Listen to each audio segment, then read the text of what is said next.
জুলাই সনদের আইনি ভিত্তি থাকতে হবে। আমরা নির্বাচিত সংসদের হাতে এই সংস্কার কার্যক্রম ছেড়ে দেব না, বরং জুলাই সনদের ভিত্তিতেই আগামীর সংসদ গঠিত হবে বা গণপরিষদ গঠিত হবে। প্রত্যেকটা জায়গায় আমরা গিয়েছি, মানুষের কথা শুনেছি, গণ অভ্যুত্থানে শহীদ হওয়া পরিবার সমূহের সাথে আমরা সাক্ষাৎ করেছি, আহত যোদ্ধা এবং আন্দোলনকারী শিক্ষার্থীদের সাথে আমরা কথা বলেছি, সাধারণ মানুষের সাথে কথা বলেছি এবং এই জুলাই পদযাত্রার মধ্য দিয়ে আমরা গণমানুষের কাছে গিয়েছি। গণমানুষের আকাঙ্ক্ষা, জুলাই গণ অভ্যুত্থানের পরবর্তীতে দেশ নিয়ে তাদের ভাবনা, দেশের গণতন্ত্র, আর্থসামাজিক পরিস্থিতি ইত্যাদি নিয়ে মানুষের যে আকাঙ্ক্ষা রয়েছে এবং একটা নতুন রাজনৈতিক দল হিসেবে আমাদের কাছে তাদের প্রত্যাশা ইত্যাদি বিষয় আমরা শুনেছি। এবং আমরা কর্মসূচিটি শুরু করার আগেই আমরা বলেছিলাম যে মানুষের কাছে যে আমরা যাচ্ছি, মানুষের কথা শুনছি, এর ভিত্তিতে আমরা আমাদের ভবিষ্যৎ কর্মসূচি, আমাদের ভবিষ্যৎ বাংলাদেশের উপকল্প আমরা তৈরি করব।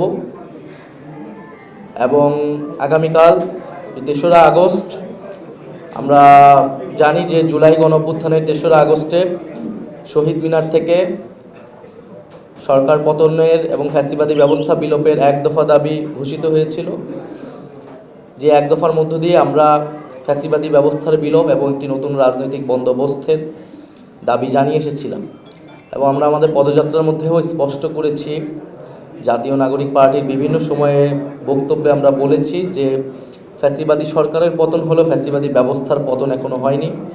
ফলে নতুন রাজনৈতিক বন্দোবস্তের বা নতুন বাংলাদেশের বিনির্মাণের যে লড়াই, সেটি আমাদেরকে এখনও চালিয়ে যেতে হচ্ছে। ফলে সেই নতুন বাংলাদেশের জন্য আমাদের যে কর্মসূচি, আমাদের যে রাষ্ট্রভাবনা রূপকল্প, আমরা সেটি প্রকাশ করব আগামীকাল ৩রা আগস্ট ২০২৫। আমরা শহীদ মিনারে আমাদের এই যে দেশ গড়তে জুলাই পদযাত্রা, তার আনুষ্ঠানিক পরিসমাপ্তি হবে এবং আমাদের নতুন বাংলাদেশের ইস্তেহার পাঠ করা হবে, যেখানে জাতীয় নাগরিক পার্টির পক্ষ থেকে আমরা ভবিষ্যৎ বাংলাদেশের রূপরেখা এবং আমাদের কর্মসূচি আমরা ঘোষণা করব। বিকাল ৪টায় শহীদ মিনারে একটি জনসমাবেশের মাধ্যমে এই অনুষ্ঠানটি আয়োজিত হবে। আমরা সারা দেশের মানুষকে আহ্বান জানাচ্ছি, আমাদের জাতীয় নাগরিক পার্টি এবং আমাদের গণ অভ্যুত্থানে অংশগ্রহণকারী ছাত্র জনতা সহ সাধারণ মানুষ সবাইকে আমরা আহ্বান জানাচ্ছি আগামীকাল ঢাকায় স্বতঃস্ফূর্তভাবে আমাদের এই কর্মসূচিতে অংশগ্রহণের জন্য। আমরা এই কর্মসূচির মাধ্যমে আমাদের যে ভবিষ্যৎ পরিকল্পনার রূপরেখা, সেটি আমরা হাজির করতে যাচ্ছি। এবং দেশ গড়তে জুলাই পদযাত্রা কর্মসূচিতে সারা দেশে আমাদের এই কর্মসূচিতে যারা অংশগ্রহণ করেছেন, সহযোগিতা করেছেন, মিডিয়া কর্মীরা আমাদেরকে নানাভাবে সহযোগিতা করেছে, আমরা তাদেরকেও ধন্যবাদ জানাই। এবং আমাদের এই জুলাই পদযাত্রায় মূলত বিচার সংস্কার এবং নতুন সংবিধানের দাবি ছিল। পাশাপাশি আমরা জুলাই ঘোষণাপত্রের কথা বলেছিলাম এবং জুলাই সনদের কথা বলেছিলাম সংস্কারের দাবিতে। সরকারের পক্ষ থেকে আমরা জানতে পেরেছি যে জুলাই ঘোষণাপত্রটি সরকার 5ই আগস্ট গণ অভ্যুত্থান এবং গণ অভ্যুত্থানের সকল পক্ষ এবং রাজনৈতিক দলের সমন্বয়ে এটি ঘোষণা করতে যাচ্ছে। আমরা সরকারের উদ্যোগকে স্বাগত জানাই। পাশাপাশি আমাদের দাবি ছিল যে 5ই আগস্টের মধ্যে জুলাই সনদের বিষয়টি যাতে সুরাহা হয়। জুলাই সনদের বিষয়ে আপনারা জানেন যে ঐক্যমত হয়েছে ম্যাক্সিমাম জায়গায়, কিছু জায়গায় দ্বিমত রয়েছে। ঐক্যমত কমিশন থেকে এখন আসলে জানানো হয়নি যে এই বিষয়গুলোতে আপত্তি রয়েছে, নোট অফ ডিসেন্ট রয়েছে, সেগুলোতে নিয়ে তাদের পরিকল্পনা কী। এবং আমরা ঐক্যমত কমিশনের যে প্রশ্নটি তুলেছি লাস্ট সেশনগুলিতে, আমাদের সদস্য সচিব সেখানে ছিলেন, যে এটার বাস্তবায়ন পদ্ধতি কী সেটা নিয়ে ঐক্যমত কমিশন কথা বলেনি। ফলে আমাদের এই বাস্তবায়ন পদ্ধতি সুরাহা হয়ে আমাদের এই জুলাই সনদে সকল দল স্বাক্ষর করবে, যেটি কীভাবে বাস্তবায়ন হতে যাচ্ছে। এবং আমরা বলেছি যে জুলাই সনদের আইনি ভিত্তি থাকতে হবে। জুলাই সনদের ভিত্তিতেই পরবর্তী নির্বাচনটি হতে হবে। আমরা নির্বাচিত সংসদের হাতে এই সংস্কার কার্যক্রম ছেড়ে দেব না, বরং জুলাই সনদের ভিত্তিতেই আগামীর সংসদ গঠিত হবে বা গণপরিষদ গঠিত হবে। ফলে এবং এই অন্তর্বর্তী সরকারের সময় থেকেই জুলাই সনদটি কার্যকর করতে হবে।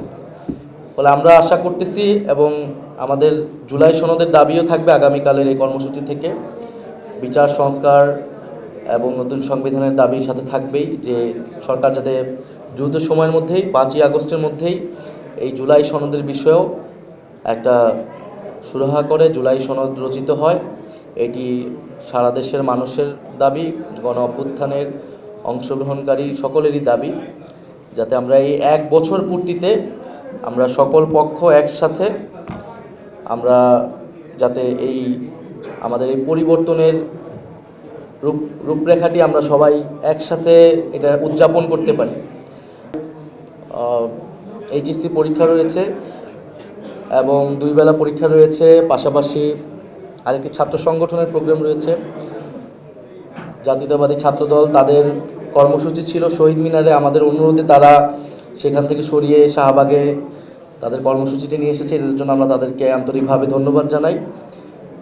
এবং যেহেতু 2টি বড় কর্মসূচি থাকবে এই এলাকায় এবং এইচএসসি পরীক্ষা থাকবে, ঢাকা শহরে কিছুটা যানজট ভোগান্তি হবে, এটার জন্য আমরা অগ্রিম দুঃখ প্রকাশ করে নিচ্ছি ঢাকা শহরের মানুষের কাছে, শিক্ষার্থীদের কাছে। কারণ এটা যেহেতু 3রা আগস্ট একটা ঐতিহাসিক দিন, এই দিনই আমাদেরকে এই কর্মসূচিটি করা লাগতেছে। আমরা না হলে হয়তো বন্ধের দিন চেষ্টা করতাম, কিন্তু এই দিনের সিগনিফিকেন্সের কারণে আমাদের এটা করা লাগতেছে। তারপর আমাদের জায়গা থেকে আমরা সর্বোচ্চ সতর্ক থাকব এবং সর্বাত্মকভাবে আমরা চেষ্টা করব যাতে মানুষের ভোগান্তি কম হয়। আমরা প্রশাসনের সাথেও, কর্তৃপক্ষের সাথে, আইনশৃঙ্খলা বাহিনীর সাথেও সেইভাবে আমরা কথা বলেছি এই বিষয়ে।